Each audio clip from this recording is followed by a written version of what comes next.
Bonjour à tous, bienvenue sur Sensation, bienvenue dans le Mag Essonne. Aujourd'hui un mag consacré à la capoeira.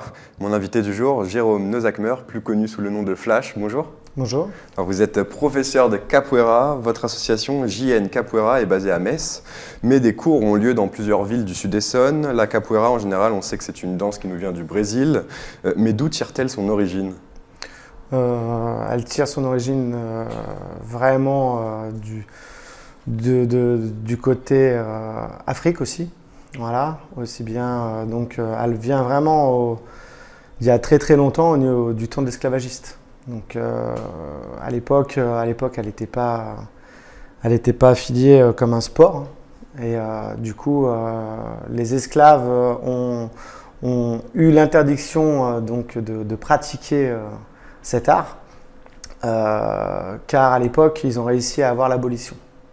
Grâce à la capoeira. La capoeira a aidé à l'abolition de l'esclavagisme. Donc du coup, c'est vrai qu'après, elle a été interdite au Brésil. Après, ils ont réussi à pouvoir la transformer à travers la danse. C'est pour ça que beaucoup de gens disent aujourd'hui que la capoeira, c'est de la danse.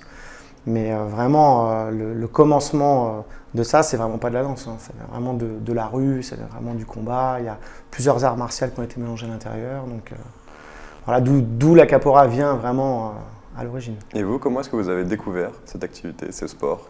Alors moi, j'ai découvert ça en 2000 par un de mes amis qui, lui, pratiquait la capoeira. Il n'y en avait pas partout en France. À l'époque, trouver un club, c'était très très difficile. Donc du coup, ils pratiquaient dans des petites salles. Ils ont fait venir une personne brésilienne. Mais c'était très très compliqué pour pouvoir pratiquer, on va dire, à l'époque. Donc souvent, ça se faisait dans la rue. Et ça a commencé comme ça, avec quelques petites acrobaties dans la rue, quelques petits mouvements. Et tout au début, je me souviens en 2000, quand mes amis venaient et qu'ils faisaient ça dans la rue, je leur disais « Ah, c'est de la danse que tu fais. » Et du coup, ils me disaient « Non, tu verras, c'est pas du tout de la danse. » Et c'est vrai que ils m'ont dit « Viens un jour, viens voir un petit peu comment ça se passe et tout. » Et puis bon, j'ai été voir comment ça se passait. Donc à l'époque, il n'y en avait pas trop dans l'Essonne. C'était Courbevoie que j'avais été. Dans les Hauts-de-Seine. Ouais. Donc j'ai été là-bas pour aller voir. J'ai participé à un cours.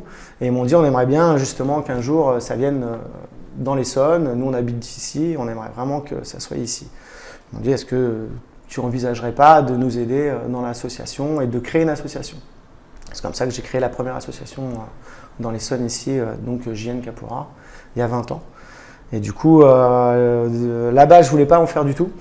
Je venais juste pour les aider, gérer l'association. Et puis, ils m'ont dit, allez, essaye. Et puis, j'ai commencé, j'ai essayé. Et puis, ça m'a plu. Et maintenant, on vous surnomme Flash. D'où vient ce surnom ? Quelle est son histoire ? Alors, cette histoire, c'est dans une ronde de capoeira, en fait. J'ai fait un jeu sur un rythme plus lent, donc pour dire. Et du coup, je jouais à l'époque, j'étais ceinture orange, et du coup, je jouais avec un autre élève qui lui était débutant. Et il y a un maître de capoeira qui est arrivé, qui m'a dit joue calme ton jeu, sois pas agressif. Je dis mais j'essaye de jouer calme, mais la personne en face joue dur et elle veut taper en fait. Donc il me dit ah non, mais il me dit joue tranquille. Et puis en fait au bout d'un moment on joue tranquille.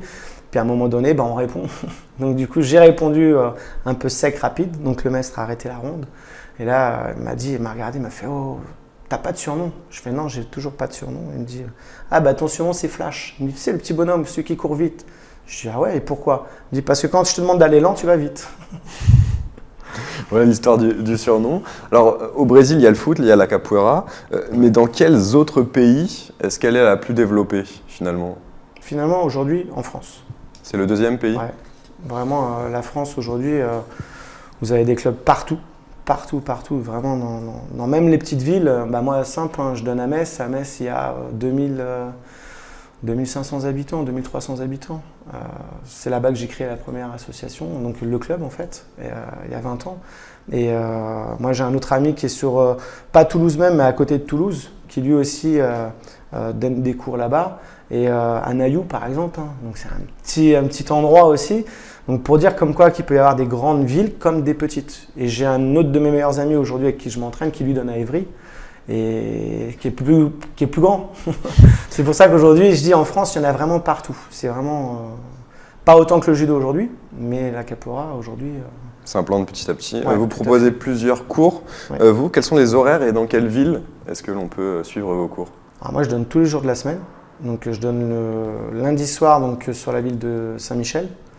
Sur Orge? Ouais, Saint-Michel-sur-Orge. Donc, je donne pour les enfants. Les horaires, les enfants, c'est de, que je vous dise pas de bêtises, 17h30, 18h30. Après, j'ai un créneau pour les adultes, donc de 19h à 20h30. Après, je donne le mardi sur la ville de Metz. Donc là, 18-19 pour les débutants et les petits. Après, 19-20h pour les un peu plus grands et les confirmés. Et après, je donne de 20h jusqu'à 21h30 pour les adultes. Après, le mercredi, je donne à Étréchy. Donc là, je donne de 18h à 19h pour les enfants. Et après, je donne pour les adultes, donc de 19h15 jusqu'à 20h30. Et le jeudi, Étampes, où là, je donne de 17h30 à 18h30 pour les petits, de 18h30 à 19h30 pour les plus grands chez les enfants. 19h30, 20h, j'ai un cours avancé pour les ados et pour les adultes. Et après, j'ai mon cours adulte de 20h jusqu'à 21h30. Alors, vous avez parlé de cours pour les enfants. À partir de quel âge peut-on 3 ans. débuter? Dès 3 ans? Ouais, dès 3 ans, on a créé les cours de Baby Capoeira donc, sur la ville d'Étampes. C'est le seul lieu où j'ai créé les Baby Capoeira.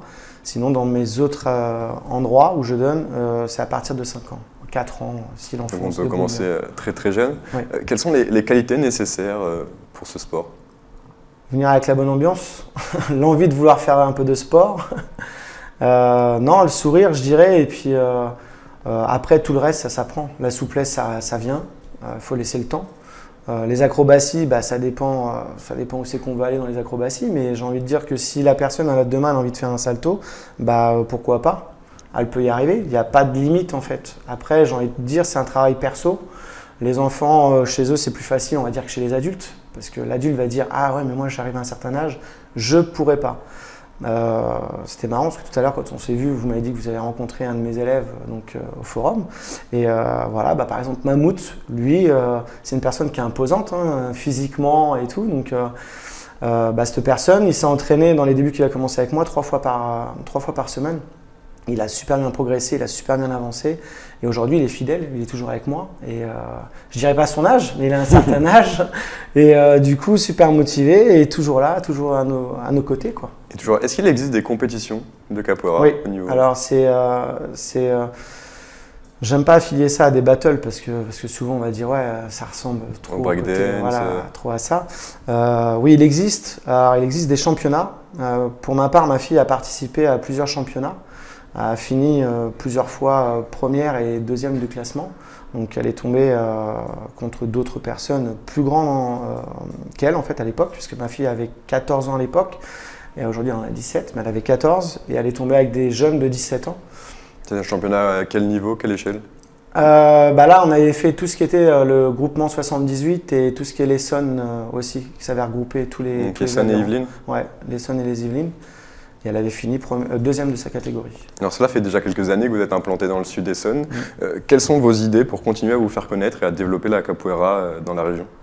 Moi je fais toujours des initiations en fait, de capoeira un peu à droite, à gauche. J'essaie de faire aussi aller, si on me demande pour faire des anniversaires, des mariages, faire connaître un petit peu, j'y vais. Sachant qu'en plus de ça, pour se faire connaître, aujourd'hui notre association, ma femme aujourd'hui, fait vraiment tout ce qui est côté Brésil au niveau de la gastronomie brésilienne. Donc sur les marchés de Noël, on fait ça aussi. Et on fait sur les marchés de Noël des spectacles de capoeira. Il y a tout un aspect culturel aussi derrière. Vous proposez aussi des cours de portugais? Oui, tout à fait. Avec une amie à moi qui, elle, est brésilienne.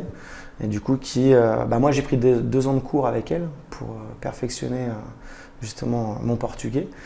Et elle, justement, est dans notre association pour pouvoir aujourd'hui proposer des cours brésiliens. Et pourquoi pas avoir l'envie d'aller faire de la capoeira au Brésil? J'y suis allé. J'y suis allé 4 fois au Brésil déjà. Donc j'ai été 4 fois là-bas. J'ai été une fois pour une formature et justement pour mon meilleur ami qui lui aujourd'hui passait sa corde de contremaître à Teresópolis, là-bas au Brésil. Et du coup, j'ai été là-bas à son événement, 12 jours, juste pour faire que de la capoeira. J'y suis retourné avant aussi dans une autre formature chez Mestre Cacique, qui lui était là-bas aussi.